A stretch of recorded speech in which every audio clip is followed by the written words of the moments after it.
सभी बच्चों को मेरा वैदिक नमन। आज हम पाठ 17 जिसका शीर्षक है डीएवी संस्थाएं उसका अभ्यास कार्य करेंगे। तो बच्चों आइए शुरू करते हैं शब्दार्थ से।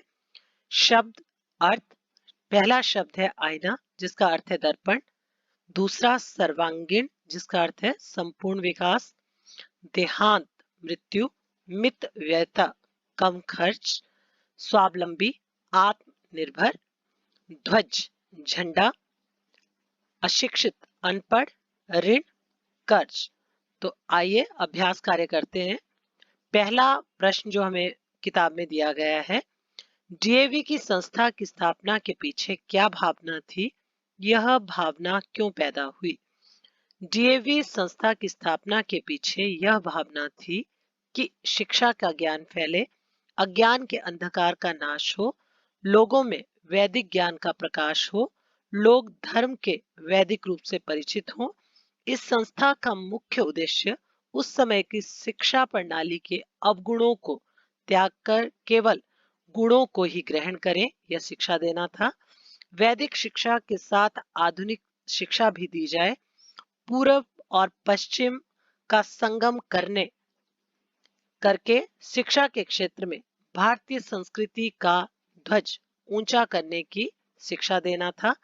संस्कृत और हिंदी की शिक्षा देना और इस शिक्षा द्वारा शिक्षित और अशिक्षित वर्ग को समीप लाना था। भारतीय चेतना उत्पन्न करना था। चेतना का अर्थ होता है जागृति। यह भावना इसलिए पैदा हुई क्योंकि उन दिनों सरकारी तथा ईसाई शिक्षण संस्थाएं ही चलती थी।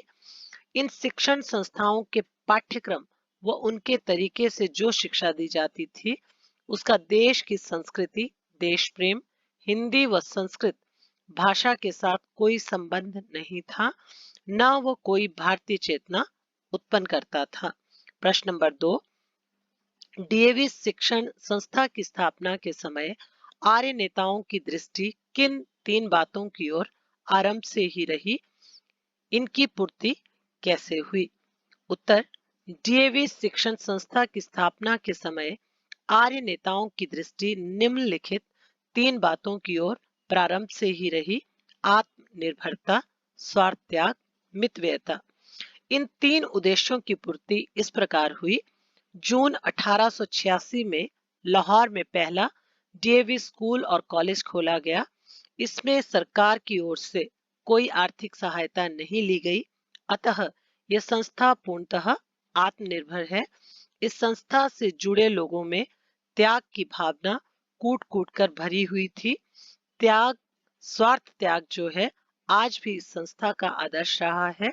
मितव्ययता की दृष्टि से डीएवी संस्थाएं आदर्श मानी जाती हैं। जनता द्वारा श्रद्धा पूर्वक दिए गए दान से आज भी बिना किसी फालतू खर्च के ये संस्थाएं अपने उद्देश्य को पूर्ण करने में सक्षम है। अंतिम प्रश्न नंबर 3, डीएवी संस्थाओं में किन किन महानुभावों का विशेष हाथ रहा। डीएवी संस्थाओं में निम्नलिखित महानुभावों का विशेष हाथ रहा है: दयानंद बख्शी, राम रतन, मेहरचंद, पंडित राजाराम और महात्मा हंसराज आदि ये डीएवी संस्थाओं के आधार स्तंभ माने जाते हैं। बच्चों, पाठ का अभ्यास कार्य पूर्ण हुआ। आशा करती हूँ कि अभ्यास कार्य आपकी शिक्षा में महत्वपूर्ण सिद्ध होगा, लाभकारी सिद्ध होगा। इसी आशा के साथ कि आप मेरे चैनल को इसी तरह से पसंद करते रहेंगे और अपनी समस्याओं के समाधान हेतु मुझसे सुझाव लेते रहेंगे। मेरा चैनल हर समय आपकी मदद के लिए अग्रसर रहेगा।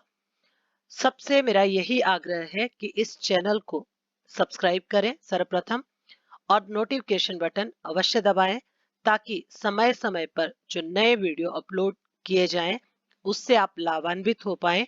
इसी आशा के साथ पुनः आपसे आग्रह करती हूं कि चैनल को अवश्य सब्सक्राइब करें। इसी के साथ मैं अपनी वाणी को विराम देती हूं। नमस्कार।